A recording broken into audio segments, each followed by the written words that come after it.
in this super easy science experiment, we are going to learn about how plants absorb water. So for this experiment, you will need food coloring, celery, and a jar or glass. You will also need water. Within this experiment, we're going to watch how the celery stalk absorbs up all of the water and with it, the food coloring. So we're going to see if and how it changes the celery, specifically their leaves.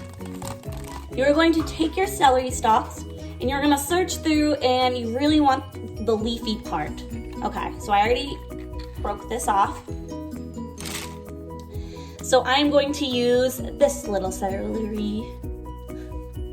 All right, so we are going to take our glass and we are going to fill it up about 1/3 of the way with just water.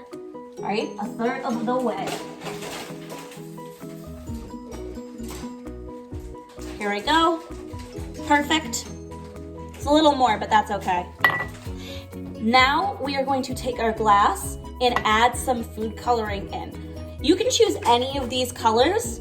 I chose red because when the celery sucks up all of the water, I feel like red will be the most noticeable color. All right.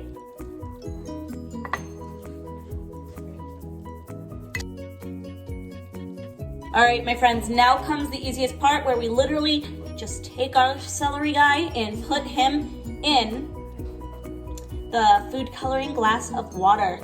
Now he's just gonna chill there. So my friends, it's up to you guys how long you want your celery to chill here. My experiment that I did before this, I let my celery chill in there for about 24 to 30 hours, which is kind of crazy.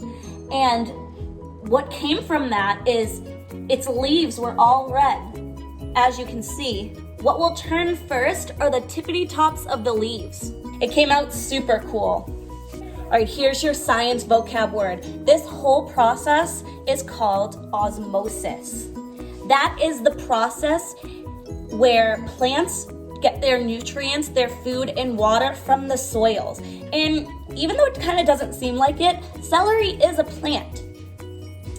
And this celery guy is going to be sucking up all of the water, including the food coloring, and it will turn him red.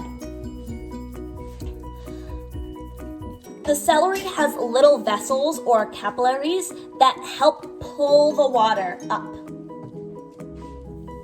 All right, my friends, that's pretty much it for this experiment.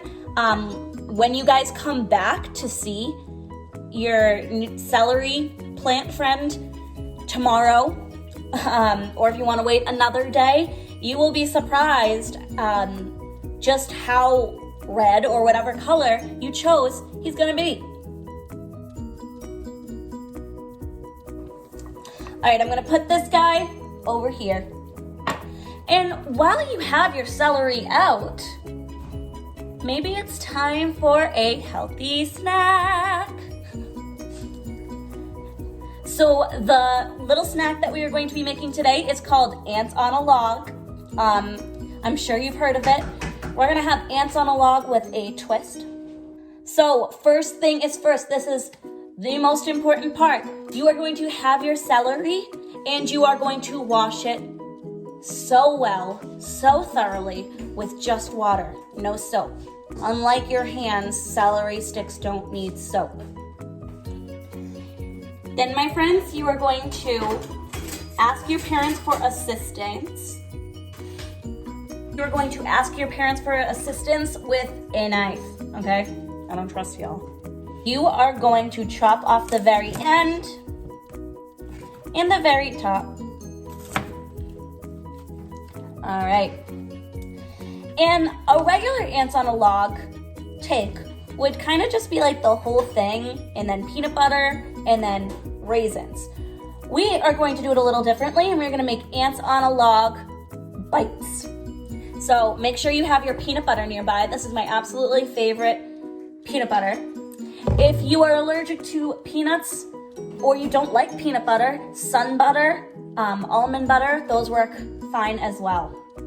Okay, So we are going to chop about like 1.5 inch size bites. Remember, ask for your parents' assistance with this part. Ants on a log bites. We are going to take a much smaller knife and put some peanut butter on our little bites.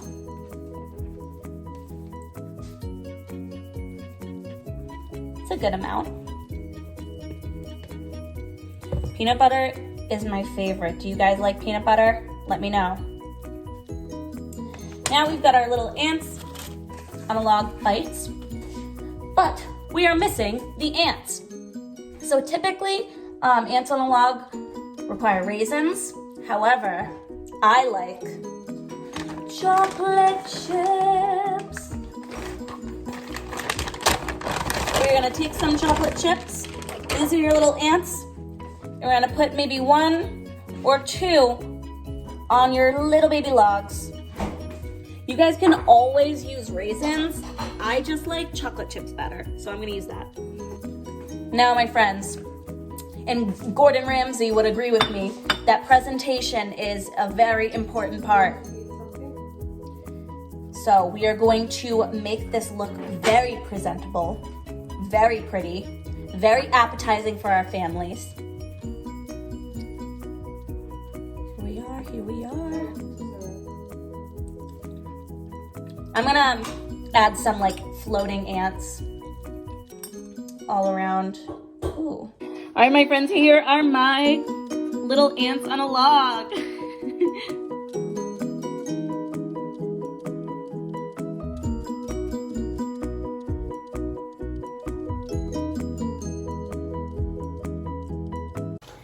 Cats and dogs and cats and dogs and cats and dogs and cats and dogs and cats and dogs.